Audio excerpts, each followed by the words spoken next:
عزتی ان اللہ وملائکتہ یصلون علی النبی یا ایہا الذین آمنوا صلوا علیہ وسلموا تسلیما اللہم صل علی سیدنا ومولانا محمد واصحاب سیدنا ومولانا محمد وبارک وسلم وصلی علیہ الصلاة والسلام علیک یا سیدی یا رسول اللہ وعلی آلک واصحابک یا حبیب اللہ الصلاة والسلام علیک یا سیدی یا رسول اللہ وعلی آلک واصحابک یا شفیع المذنبین الصلاة والسلام علیک یا سیدی یا رسول اللہ وعلى آلك وأصحابك يا خاتم النبيين الصلاة والسلام عليك يا سيدي يا رسول الله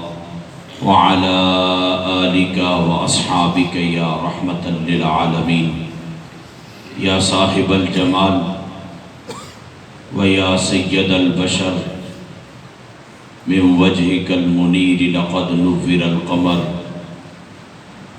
لا يمكن الثناء كما كان حقه بعد از خدا بزرگ تو ہی قصہ مختصر.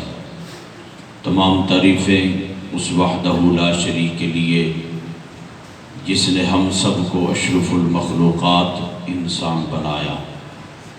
درود و سلام احمد مجتبیٰ جناب محمد مصطفیٰ صلی اللہ علیہ وسلم کی ذات ببرکات پر کہ جن کے وسیلہ جلیلہ سے یہ کائنات عالم عرض وجود میں آئی اور ہم کو قسم قسم کے انعامات سے نوازا گیا.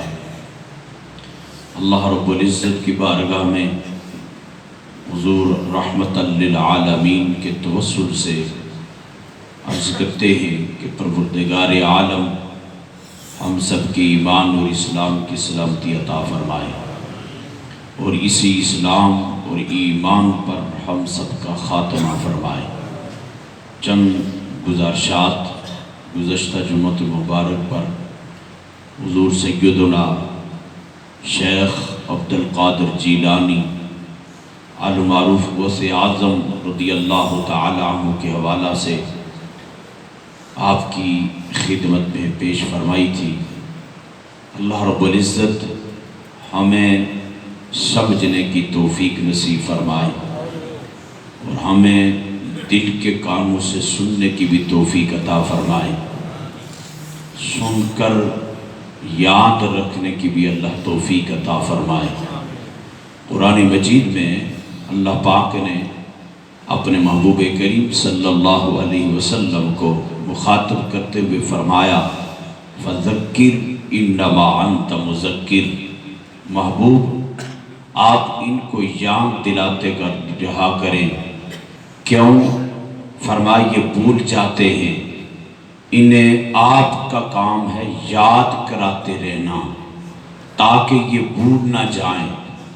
اللہ کی توحید کا پیغام، آخرت کا پیغام، اپنی رسالت کا پیغام اور اللہ کے قرب اور اس کی بارگاہ میں پہنچنے کے جو راستے ہیں ان کا پیغام انہیں بار بار یاد دلاتے رہا کریں. قرآن مجید میں اللہ رب العزت نماز کا حکم ایک مرتبہ بھی دے دیتا تو کافی تھا، لیکن اللہ نے 700 سے زائد مرتبہ حکم کیوں دیا ہے؟ فرمایا یہ ابن آدم ہے، گندم کھاتا ہے، قدم قدم پر بھول جاتا ہے اور میں انہیں 700 سے زائد مرتبہ یاد دلا رہا ہوں کہ لوگوں میری بارگاہ کی یاد دہانی یاد رکھنا، کہیں مجھے بھول نہ جانا. اور پھر وہ کہتا ہے جو مجھے بھول جاتا ہے پھر میں اسے بھی بھول جاتا ہوں. جس کو رب بھول بلا دے، رب اپنے اس رجسٹر سے نکال دے تو پھر اس کے لیے تو کوئی جگہ ہی نہیں ہے نا. تو ادب بڑی چیز ہے، ادب انسان کو بڑے مقام تک لے کر جاتی ہے. تو حضور شیخ عبدالقادر جیلانی رضی اللہ تعالیٰ عنہ اب بغداد شریف جامعہ نظامیہ میں علم حاصل کر رہے تھے. آپ کے ساتھ اور بھی بہت سارے لوگ تھے، اور حضرت سام بن نصر رضی اللہ تعالی عنہ، آپ بھی اور ابن سقا، یہ ایک وقت ایک زمانے میں علم حاصل کر رہے تھے. آپ پہ کہنے لگے کہ ہم نے، جو ابن سقا تھا ان کا دوست تھا شیخ عبد القادر جیلانی رضی اللہ، یہ کہتے کہ ہم بزرگوں کی زیارت کے لیے جایا کرتے تھے. یہ آج کی بات نہیں، یہ صدیوں پرانی بات ہے. زیارت کے لیے جایا کرتے تھے. آپ کہتے ہیں ہم نے سنا کہ بغداد میں ایک غوث رہتا ہے جو کبھی ظاہر ہوتا ہے کبھی چھپ جاتا ہے، تھوڑی دیر کے لیے نظر آتا ہے، تھوڑی دیر کے لیے چھپ جاتا ہے. اور لفظ غوث جو استعمال کیا میں نے، بہت سارے لوگ کہتے ہیں کہ غوث تو صرف اللہ ہے، اور آپ نے حضور عبد القادر جیلانی کو غوث اعظم کہا ہے، تو پھر یہ تو اللہ سے بڑے ہوئے. میں نے کہا بات یہ نہیں ہے، اللہ نے ہی تو عبد القادر کو غوث بنایا ہے. اللہ خود غوث ہے، اس کو کسی نے غوث نہیں بنایا. اور غوث کا معنی ہے دستگیری کرنا، غوث کا معنی ہے مدد کرنا، غوث کا معنی ہے کسی کی مشکل کشائی کرنا، غوث کا معنی ہے کسی کے ہاں جب وہ پکارے تو پہنچ جانا. حضور کی حدیث ہے، آقا فرماتے ہیں جو میری ذات پر کثرت کے ساتھ درود پڑھتا ہے میں محمد اس کا غوث بن جاتا ہوں. کیا ہو جاتا ہوں؟ اس کا غوث ہو جاتا ہوں. غوث کا معنی ہے مدد کرنا. اور حضور غوث پاک رضی اللہ تعالیٰ عنہ، اب اس کے مراد لیا جائے کہ حضور غوث پاک کو آپ نے بڑا غوث کہہ دیا تو یہ تو شرک ہو گیا. تو حضور کے زمانہ مبارک میں سیدنا صدیق اکبر کہا جاتا رہا. تو اکبر کا معنی ہے بڑا، صدیق کا معنی ہے سچا. تو اس کا کیا معنی ہے کہ صدیق اکبر رسول اللہ سے بھی بڑے ہیں؟ نہیں، جماعت صحابہ میں صدیق اکبر تمام صحابہ سے بڑے تھے. جو جس زمانے میں، جس معاشرے میں جس طرح بھی پہچانا جاتا ہے اس نام سے پکارا جاتا ہے. اور غوث جو ہوتا ہے وہ مدد کرتا ہے. حضور غوث پاک بھی مدد کرتے ہیں، اللہ کی عطا سے مدد کرتے ہیں. سیدنا عمر بن خطاب رضی اللہ تعالیٰ عنہ کا زمانہ مبارک ہے. آپ کی توجہ چاہتے ہوئے لفظ غوث کی تشریح کرنے لگا ہوں. آپ کے زمانہ میں قحط اتنا ہو گیا، گندم ختم ہو گئی، اناج ختم ہو گیا. آپ نے جو مصر کا گورنر بنا کر حضرت معاذ بن جبل رضی اللہ تعالیٰ عنہ کو بھیجا تھا، آپ نے خط لکھا کہ یہاں اناج ختم ہو گیا ہے، کچھ گندم ہمارے لیے بھیجی جائے. آپ کے زمانہ میں جو گورنر تھے انہوں نے مصر سے 100 اونٹ اناج کا لاد کر جب مدینہ شریف میں حضور سیدنا عمر بن خطاب کی بارگاہ میں بھیجا نا، آپ نے جب وصول کیا اس کے جواب میں جو عمر بن خطاب نے جواب دیا، آپ نے فرمایا تو میرا غوث ہے. کیا کہا؟ تو میرا غوث ہے، یعنی مشکل میں مدد کرنے والا. ادب بندے کو بڑے مقام تک لے کر جاتی ہے. آپ کہتے ہیں ہم اس بزرگ کے پاس پہنچے جسے غوث کہا جاتا ہے. راستے میں جاتے جاتے میرا جو دوست تھا ابن سقا، اس نے دل میں کہا، مجھ سے کلام کرتے ہوئے کہا میں ان سے ایسے سوال کروں گا ان کے پاس جواب نہیں ہوگا. یہ جملے اس نے کہے. حضرت سعد کہتے ہیں میں نے جو آگے سے اسے کہا، میں نے کہا میں ایسا سوال کروں گا کہ میں ایسا سوال کروں گا اس کا جواب مجھے دے دیں گے، لیکن سوال میں بھی نہیں کروں گا. عبد القادر جیلانی ہے بچے، چھوٹی عمر ہے.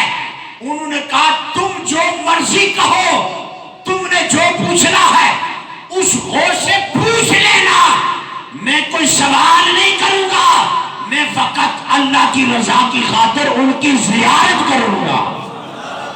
ادب دیکھنا. یہ پہنچے نا تو پہلے وہ غوث نظر نہ آئے، تھوڑی دیر کے بعد نظر آئے نا تو ان کی نظر ابن سخا پر پڑی نا، دیکھتے ہوئے کہا مجھے تیرے اندر سے کفر کی بدبو آ رہی ہے۔ اس کو دیکھتے ہوئے کہا جلال کی نظروں سے، کہا تیرے اندر سے مجھے کفر کی بدبو آ رہی ہے، تو کیا سمجھتا ہے میں تیرے سوال کا جواب نہیں دے سکتا؟ تو نہیں تو یہ سوچا ہے؟ فرمایا سن، تو سوال پیش نہ کر، مجھے خبر ہے تیرا سوال کیا ہے، اس کا جواب بھی مجھے خبر ہے، اس کا جواب کیا ہے؟ فرمایا یہ لے جواب، لیکن تیرے اندر سے کفر کی بدبو آ رہی ہے۔ اور یہ جو قادیانی مرزا قادیانی بعد میں مرتد ہوا، اس کو بھی چورا شریف والوں نے باولی شریف خواجہ محمد خان عالم کی بارگاہ میں بھیجا تھا بیعت کرنے کے لیے۔ آپ نے کوشش کی تاکہ اس کو اسلام کا نور پھیلایا جائے، اس کے اندر اسلام کا نور داخل کیا جائے۔ جب بھی کلوز کرتے ہیں، اسے قریب کرتے ہیں، اسے الٹی آتی ہے۔ آپ نے پیغام بھیجا چورا شریف والوں کو، فرمایا میں تو کوشش کرتا ہوں اس کے اندر اسلام داخل ہو جائے، لیکن کفر اتنا ہے کہ اسلام داخل نہیں ہو رہا۔ اسلام داخل تب ہوتا ہے جب بندے کا ٹھنڈا ہو۔ توجہ کرنا، جو دوسرے تھے ان کے متعلق ان غوث جو بزرگ تھے، انہوں نے کہا تو کیا کہتا تھا سوال میں بھی کروں گا، سن اس کا جواب، اور میں تجھے دیکھ رہا ہوں دنیا تیرے کانوں کی لو تک پہنچ چکی ہے۔ تیسرے تھے عبد القادر جیلانی، ان بزرگوں نے کہا بیٹے جڑے کمال والے ہونے وہ عمر تک پہنچ کے تھے، کمال والے نہیں ہونے، ماں نے شکم اس کمال والے ہونے نا۔ توجہ کرنا جی، آپ نے ان سے مخاطب ہو کر حضور شیخ عبد القادر جیلانی سے مخاطب ہوتے ہوئے کہا، فرمایا بیٹے تو فقط اللہ کی رضا کے لیے میری ملاقات کے لیے آیا ہے، سن میں تجھے دیکھ رہا ہوں، بغداد کا ممبر ہوگا اور تو ممبر پر جلوہ گر ہوگا اور یہ اعلان کر رہا ہوگا عبد القادر کا یہ پاؤں کل اولیاء کی گردن پر ہے۔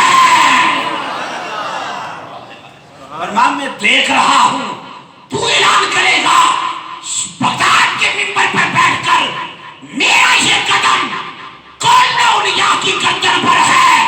فرمایا بیٹے تو نے ادب کیا ہے اور اس ادب کا فیض صبح قیامت تک تجھے ملتا رہے گا۔ اب وہ جو تین تھے واپس آئے نا، تو جو ابن شقا تھا جس نے کہا تھا کہ میں ایسا سوال کروں گا، عبد القادر جیلانی جناب وہ کون جواب نہیں دے سکیں گے۔ ایک یہودی تھا، پادری تھا، بادشاہ تھا، وقت کے بادشاہ نے، وہ اس طرح خطیب تھا، عالم تھا، پڑھے لکھے تھے، مان نہ کری تے ماتا کھی میں پڑھیا، او جبار کہا صداوے متا دور لوڑ لے تُد کریا۔ اتنا بڑا عالم تھا، لیکن جب بادشاہ وقت نے اسے بھیجا اس کے ساتھ مناظرہ کرنے کے لیے، مناظرہ تو جیت گیا پادری سے، لیکن اس کی جو بیٹی تھی اس کا عاشق ہو گیا، اس کے دم میں پھنس گیا، ایمان بھی بیچ گیا، اسلام بھی بیچ گیا، اور آخر وقت ایسا بھی آیا اس کا منہ قبلے کی طرف کرتے ہیں فوراً قبلے سے دوسری طرف ہو جاتا ہے، آخر اسلام سے ہاتھ دھو بیٹھا۔ وجہ کیا ہے؟ جو اللہ کے ولیوں کا گستاخ ہوتا ہے اس کا ایمان محفوظ نہیں رہتا۔ یہ بات ولیوں کی نہیں ہے، بات رب کی ہے۔ اور میرے شیخ میرے حضرت فرمایا کرتے تھے، آپ فرماتے گل آسانی نہیں، گل اسری ہے نا، تھوڑے جہاں سے بولو گل آسانی نہیں، فرمایا گل ساری ہے ہی نہیں ہے، تنازع کسی کی فتوا دینے معاملہ ادھر آشارہ نا۔ فرمایا کرتے تھے ولی کوئی بھی ہو کسی کی شان میں بھی بے ادبی نہیں کرنی ہے، فرمایا وہ تمہیں کچھ نہیں کہے گا لیکن عرش کا مالک تمہارا کچھ چھوڑے گا بھی نہیں نا۔ وہ شیخ عبد القادر جیلانی رضی اللہ تعالیٰ عنہ خطبہ جمعہ ارشاد فرما رہے ہیں، فرماتے فرماتے 70,000 کا مجمع ہے۔ عبد القادر جیلانی خطاب فرماتے فرماتے اچانک کھڑے ہو گئے، علی حاتمی آپ کا شاگرد بھی ہے، آپ کا مرید بھی ہے، آپ کا خدمت گزار بھی ہے، فوراً اٹھے نا۔ علی حاتمی نے سر جھکایا، آنکھیں بند کی ہے۔ عبد القادر جیلانی منبر سے نیچے اترے، ہاتھ باندھ کر درود پڑھنا شروع کر دیا علی حاتمی کے سامنے۔ بعد میں جب خطبہ ختم ہوا، تمام ہوا، فراغت ہوئی، دعا ہوئی، لوگ گھروں میں چلے گئے۔ کسی نے علی حاتمی سے پوچھا، پتا تو صحیح نا، جب تو نے سر انور کو جھکایا تھا، آنکھیں بند کی تھی، حضور شیخ عبد القادر جیلانی تیرے سامنے ہاتھ باندھ کے کھڑے ہو گئے تھے، وجہ کیا تھی؟ سچ سچ بتانا۔ علی حاتمی کہنے لگا، سچ بتاؤ۔